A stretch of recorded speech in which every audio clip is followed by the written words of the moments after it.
Điều đầu tiên sau khi sống lại là đưa con trai vào trại trẻ mồ côi, rồi đề nghị ly hôn với vợ. Chỉ vì kiếp trước vợ tớ sảy thai 2 lần, nên không thể sinh con nữa. Tớ xem đứa trẻ nhận nuôi như con ruột. Nhưng ai ngờ đâu, cô ấy sảy thai là cố ý vì ánh trăng sáng của cô ấy. Con đứa trẻ tớ nhận nuôi lại là con của cô ấy với người đó. Khi biết sự thật, bệnh tim của tớ tái phát, ra đi ngay tại chỗ, mở mắt lần nữa. Tớ trở về ngày vợ dẫn Liễu Niệm Thành về nhà. Cậu bé nhìn tớ gọi bố ơi, đây sẽ là nhà của con từ nay về sau.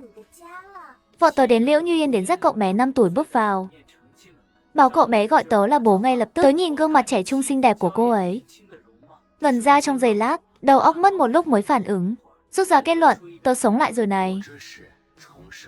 Liễu Như Yên thấy tớ đờ người, nghĩ tớ không muốn nhận Liễu Niệm Thành, lập tức xa sầm mặt. Anh Quốc Nhân, mặt anh thế này là sao hả? Anh chê tôi không sinh được con đúng không? Sao nào, con nuôi thì chắc chắn thua con ruột à? Anh quên trước đây, tôi vì anh mà sảy thai 2 lần rồi sao? Tớ nhìn cái miệng cô ấy cứ mở ra khép vào, nếu tớ nhớ không nhầm thì 5 năm trước cô ấy từng ra nước ngoài học. Nếu lúc đó mang thai, đứa bé giờ cũng phải 4, 5 tuổi rồi chứ. Liễu Như Yên lo lắng liếm môi, nhưng vẫn cứng miệng. Anh lòng dạ đen tối nên nhìn gì cũng bẩn.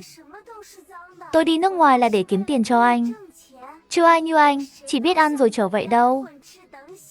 Anh nghĩ thế, thì ly hôn đi. Tớ cười đáp lại Liễu Như Yên. Tôi đen tối hay không tôi không biết, nhưng tôi biết chắc cô không sạch đâu.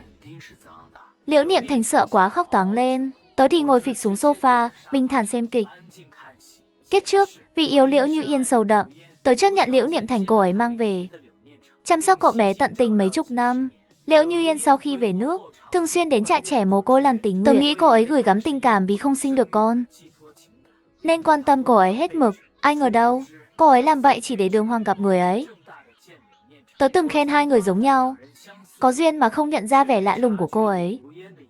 Giờ chỉ vì tớ chưa đồng ý ngay, đã bị Liễu Như Yên chỉ mặt mắng mỏ. Quốc Nhân, anh có nghe tôi nói không hả? Hôm nay không nhận Tiểu Thành làm con, thì chúng ta chẳng cần sống với nhau nữa. Liễu Như Yên ngẩng đầu lên, đôi mắt đỏ hoe trông thật đáng thương. Nếu là kiếp trước, tớ chắc chắn sẽ xót xa, đồng ý ngay lập tức. Nhưng giờ thì, tớ cười đáp. Được thôi, cô ấy liếc tớ một cái, thở phào nhẹ nhõm, đồng ý sớm có phải xong không? Hại tôi với anh cãi nhau nửa ngày. Tớ gật đầu thờ ơ. Thế thì đừng sống nữa, ly hôn đi. Liễu Như Yên sững sờ, miệng há hốc, không tin nổi nhìn tớ. Quốc Nhân, anh nghiêm túc sao? Tớ gật đầu nghiêm nghị. Ừ, thật hơn cả ngọc trai. Liễu Như Yên quan sát tớ kỹ lưỡng, thấy tớ bình thản, mặt cô ấy lập tức xị xuống. Cô ấy lau nước mắt, ôm Liễu Niệm Thành vào lòng dỗ dành. Quốc Nhân, rút lại lời vừa nói đi. Lần này tôi coi như không nghe thấy. Lần sau anh còn dám nhắc ly hôn, thì đừng hỏng có cơ hội nữa. Dù anh quỳ xin tôi cũng chẳng thèm. Tớ há miệng định phản bác, thì chuông cửa vang lên, cốc cốc cốc. Liễu Như Yên lườm tớ một cái, ôm cậu bé ra mở cửa. Như Yên, Diệp Thần đứng ngoài sân, cười tươi gọi tên cô ấy. Diệp Thần. Mắt Liễu Như Yên sáng rực lên. Cô ấy ngạc nhiên hỏi, sao anh lại đến đây? Tớ đứng dậy, lại gần một chút, khoanh tay quan sát mọi phản ứng của cô ấy. Kiếp trước, này cô ấy dẫn Liễu Niệm Thành về. Cô ấy mời cả đám bạn đến nhà, để Liễu Niệm Thành sớm quen với cuộc sống, nhanh chóng hòa nhập với mọi người. Nhưng phản ứng của Liễu Như Yên giờ là sao đây? Chẳng lẽ cô ấy cũng sống lại rồi? Ý nghĩ này nổ tung trong đầu tớ. Tớ càng chăm chú quan sát hơn. Như Yên, chúc mừng cô nha. Được là mẹ rồi. Chúc mừng nha. Nhóc này dễ thương quá đi. Khóc đến nỗi mặt đầy nước mũi luôn. Mấy người bạn chung thò đầu ra từ sau Diệp Thần, cười nói rôm rả. Như Yên, cô sao thế? Chẳng phải cô mời bọn tôi đến xem Tiểu Niệm Thành sao? Cô quên à? Sao nhóc con khóc dữ vậy? Diệp Thần xót xa vươn tay, xoa đầu Liễu Niệm Thành. Liễu Niệm Thành mắt sáng rực nhìn anh ta, mếu máu giơ tay ra. Bố ơi, ôm Thành Thành đi. Diệp Thần bị tiếng bố làm ngẩn người, liếc nhìn tớ ngay lập tức. Anh hiểu, nhóc mày nhận nhầm người rồi. Bố thật của con là anh chàng đẹp trai đằng sau kìa. May mà gặp anh rồi, nhầm người rồi nhé. Cậu bé chắc buồn lắm. Bạn trông chỉ vào tớ, trêu đùa. Liễu Như Yên cười gượng, liếc mắt sang tớ, mở miệng chua cháy. Trẻ con còn nhỏ, nhầm người cũng bình thường thôi. Trẻ con nói năng hồn nhiên mà. Tớ đứng nhìn hết mọi chuyện, chẳng nói gì. Nhưng trong lòng cười lạnh không thôi. Liễu Niệm Thành mới 5 tuổi.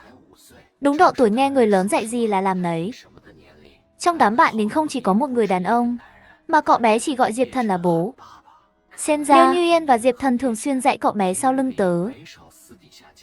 Bảo cậu ấy gọi thế, làm không khí bỗng ngượng ngùng. Liễu Như Yên lườm tớ một cái đầy cảnh cáo, rồi dẫn mọi người vào phòng khách. Quốc Nhân, anh đi đun nước đi. Tớ liếc cô ấy một cái, chẳng buồn nhúc nhích. Mọi người trên sofa vẫy cô ấy lại gần. Cô ấy nghiến răng nhìn tớ, nhưng không nói gì thêm. Mấy người quay quanh Liễu Niệm Thành, ngồi thành hàng, lần lượt tặng quà và phong bì. Tớ thì ngồi một góc, cúi đầu nghịch điện thoại, nhưng đầu óc thì đang quay cuồng suy nghĩ. Nhìn ánh mắt Liễu Như Yên nhìn Diệp Thần, đầy tình ý chẳng hề che giấu. Tớ dám chắc, cô ấy chắc chắn sống lại rồi. Kết trước ngày này, Liễu Như Yên dự ý để tránh nghi ngờ, chẳng nói chuyện gì với Diệp Thần suốt buổi, khiến bạn bè chung tưởng hai người có xích mích. Hơn nữa, cuối đời kiếp trước, cô ấy bệnh nặng, đúng lúc dịch bệnh bùng phát ở nước ngoài. Diệp Thần kẹt lại, không về được. Liễu Như Yên ra đi, chẳng kịp gặp anh ta lần cuối, nên lần này gặp lại, cô ấy mới nhìn anh ta chăm chăm không kiêng dè. Nhưng tớ không hiểu, nếu Liễu Như Yên yêu Diệp Thần thế, sao cô ấy không chịu ly hôn? Còn Diệp Thần, sao không nhận nuôi Liễu Niệm Thành, mà lại để cậu bé vào trại trẻ mồ côi? Quốc Nhân, qua đây với tôi chút. Tớ đang mải suy nghĩ. Liễu Như Yên bước tới, tay nắm góc áo tớ, bóp chặt một chút. Tớ cúi nhìn tay cô ấy, mím môi đi theo. Thấy tớ không làm cô ấy mất mặt trước cô ấy thầm thở phào. Vào đến bếp, tớ bất đắc dĩ gõ tay cô ấy ra. Chọc một tiếng, nói từng chữ nặng nề. Quốc Nhân, anh muốn gì đây? Anh cố ý làm tôi mất mặt trước bạn đúng không? Chỉ vì Tiểu Thành lỡ gọi Diệp Thần. Là sao chứ? Cậu bé vô tình gọi nhầm mà anh nhỏ nhen vậy sao? Anh có cần làm quá lên thế không? Tớ cất điện thoại, nhìn cô ấy, đáp chắc nịch. Có chứ, kết trước ngày này, bạn bè ở lại ăn cơm nhà mình, vui chơi đến khuya mới về. Tớ thì phục vụ suốt buổi. Lần này vì tớ cứ lạnh lùng mãi, bạn bè thấy lạ, rồi lần lượt viện cớ chuồn hết. Liễu Niệm Thành nép sau sofa, lộ đôi mắt to đầy sợ sệt. Cô lén nhìn tớ, tớ liếc thấy qua khóe mắt, nhưng vẫn cúi đầu vào điện thoại, chẳng để ý. Liễu Như Yên tiễn bạn về xong, nhìn thấy cảnh này, lập tức ôm Liễu Niệm Thành vào lòng, mắt tóe lửa quát, Quốc Nhân, anh bị làm sao vậy? Lớn thế này rồi, mà đi bắt nạt một đứa trẻ. Rốt cuộc ai mới có vấn đề đây? Tôi ngồi xa thế này, làm sao bắt nạt cậu bé được? Dung ý nghĩ chắc.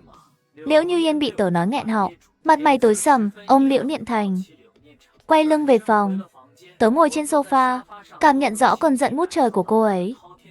Thật buồn cười, cô ấy tưởng tớ vẫn như kiếp trước, không chút tự trọng mà súng nước dỗ cô ấy sao? Mò đi, biết Liễu Như Yên cũng sống lại. Tớ bắt đầu thận trọng hơn, nhớ lại kiếp trước. Ngày thứ hai Liễu Niệm Thành đến nhà, Liễu Như Yên ký được hợp đồng siêu lớn, công ty kiếm bộn tiền, giá trị của cô ấy cũng tăng vọt. Nhận được tiền thưởng dự án, cô ấy ngay lập tức mua cả một dãy phố đi bộ tặng Liễu Niệm Thành, lại mua cho Diệp Thần một chiếc siêu xe giới hạn toàn cầu. Nhưng chẳng chi một xu cho tớ.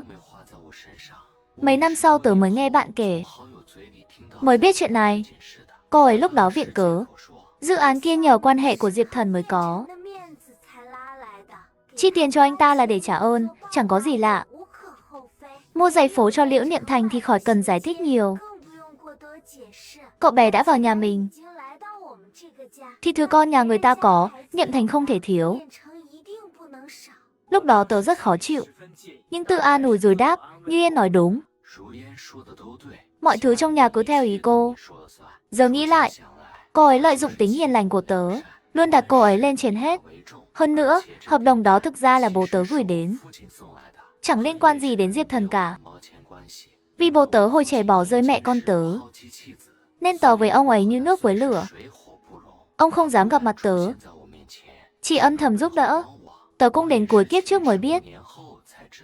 Nhưng tớ đoán Liễu Như Yên có lẽ không biết ông chủ thật sự là bố tớ, nên mới ngang nhiên nói dối như vậy. Lần này, tớ tuyệt đối không để cả nhà ba người họ bắt nạt nữa. Nghĩ thông suốt rồi, tớ gọi một cuộc điện thoại, rồi đứng dậy rời đi. Hưng tới quán cà phê, trong ký ức, ánh nắng ấm áp len qua khe cửa, dọi lên mặt Thẩm Hữu Sở. Không khí tràn ngập mùi cà phê mới xay, thơm nồng dễ chịu, bàn đàn piano nhẹ nhàng làm người ta say mê. Không gian yên bình và thoải mái này khiến tớ thư giãn ngay tức thì. Cả hai im lặng, tớ phá vỡ sự tĩnh lặng trước. Thói quen cậu vẫn không đổi sao? Vẫn thích quán cà phê mà hồi đi học hay ghé qua à?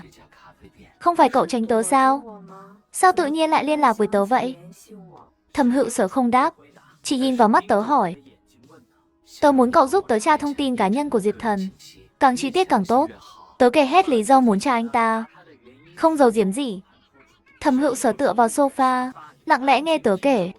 Đến khi tớ ngừng lại khá lâu, cậu ấy mới chậm rãi lên tiếng. Giúp cậu thì được, nhưng tớ được gì đây? Thẩm Hữu Sở là bạn thanh mai trúc mã của tớ, hồi nhỏ ngày nào cũng bên nhau, khiến cậu ấy thầm thích tớ. Nhưng tớ không có tình cảm với cậu ấy, từ chối mấy lần. Cậu ấy vẫn cứ bám theo, tớ thấy phiền lắm. Sau khi mẹ mất, tớ dọn khỏi nhà cũ, cố ý cắt liên lạc với cậu ấy. Bao năm qua, chẳng liên hệ lần nào. Tớ khoanh tay, bình thản nhìn bóng cậu ấy. Cậu muốn gì? Cậu ấy nhớn mày. Cái gì cũng được sao? Tớ gật đầu. Chỉ cần tớ cho được. Mắt Thẩm Hữu Sở sáng lên, cười nhạt một cái. Cậu cho được mà.